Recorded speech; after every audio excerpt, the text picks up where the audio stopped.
మహాశివరాత్రి ఆఖరి పూజ, షట్కాల పూజల్లో భాగంగా ఆఖరి పూజని ప్రారంభిస్తున్నానండి.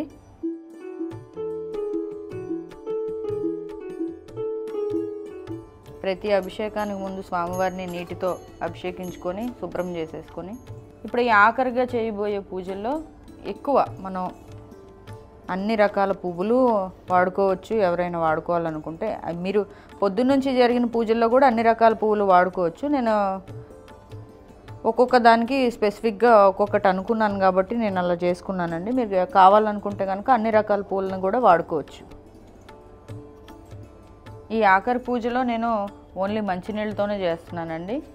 ఓన్లీ నీళ్లతోనే చేస్తున్నాను. ఓం నమః శివాయ.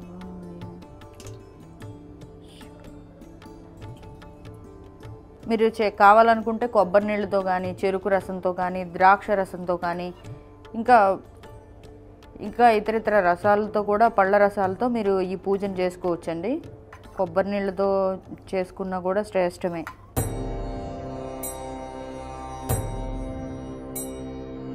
ఓం నమః శివాయ.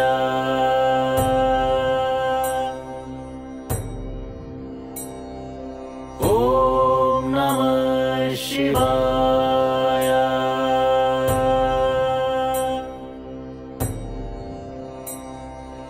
ఓం నమః శివాయ.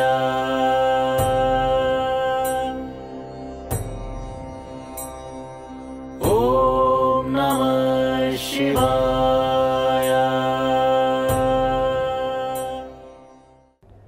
స్వామివారికి మహాశివరాత్రి రోజు జరిగే చివరాఖరి పూజ అండి. ఇక దీని తర్వాత జాగరణ చేయాలనుకున్న వాళ్ళు స్వామివారి కథలు వింటూ కూడా జాగరణ చేసుకోవచ్చు. ఇక షట్కాల పూజల్లో భాగంగా 6 పూజలు కంప్లీట్ చేశామండి మహాశివరాత్రి రోజు. అయితే స్వామివారికి ఇంకా ప్రీతికరమైన నమక చమకాలు ఎవరికైనా వచ్చినా కూడా అవి కూడా చదువుకోవచ్చు. ఇంకా పాటలు పాడుకునే వాళ్ళు పాటలు పాడవచ్చు స్వామివారిని ఆరాధనలో భాగంగా. అలాగే స్వామివారి కథలు వింటూ కూడా ఈ రాత్రి అంతా కూడా స్వామివారి ఆరాధనలోనే ఉండొచ్చు. ఈ మహాశివరాత్రి రోజు మార్నింగ్ నుంచి ఈవినింగ్ వరకు మనం స్వామి ధ్యానంలోనే గడిపామండి.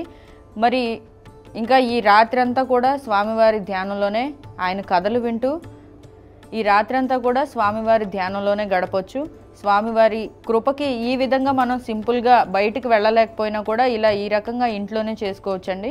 ఎవరైతే ఈ షట్కాల పూజలు చేసుకొని స్వామివారి కృపకి పాత్రులు అవ్వాలి అనుకుంటారో, మీ బాధల నుంచి విముక్తి పొందాలనుకుంటారో, అలాంటి వాళ్ళందరూ కూడా బయటికి వెళ్ళడం కుదరదు కాబట్టి చాలామందికి బయటికి వెళ్ళే సిచ్యువేషన్ ఉండకపోవచ్చు. అలాంటి వాళ్ళందరూ కూడా ఇంట్లోనే మనకి చాలా సులువుగా దొరికే వస్తువులతోనే స్వామివారిని పూజించుకోవచ్చండి.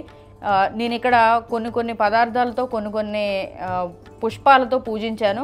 సో మీకు వీలైన పువ్వులతో పూజించుకోవచ్చు, మీకు వీలైన ద్రవ్యాలతో స్వామివారికి అభిషేకం అనేది చేసుకోవచ్చు. అయితే ముఖ్యంగా ఈ అభిషేక జలాల్లో మాత్రం పంచామృతాలు కంపల్సరీ వాడాలండి. అయితే పొద్దునుంచి సాయంత్రం దాకా నేను ఒక్కొక్క సమయంలో ఒక్కొక్క ద్రవ్యంతో పూజ చేయడం జరిగింది. కానీ మీకు అందుబాటులో ఉంటే గనక మీరు ప్రతి వస్తువుతో కూడా పంచామృతాలతో ప్రతి కాలంలో కూడా పూజ చేసుకోవచ్చు. నేను ఫైనల్గా అయితే ఇవాళ రోజు మొత్తం పూజించుకుంటాం అనే ఉద్దేశంతో ఒక్కొక్క కాలంలో ఒక్కొక్క వస్తువుతో అభిషేకం చేయడం అనేది జరిగింది. సో ఈ కార్యక్రమాన్ని చూస్తూ కూడా మీరు చేసుకోవచ్చు. ఏ మంత్రాలు రాకపోయినా ఓన్లీ ఓం నమః శివాయ అని పంచాక్షరి మంత్రం జపిస్తూ కూడా మీరు నార్మల్గా ఈ పూజ అనేది చేసుకోవచ్చండి.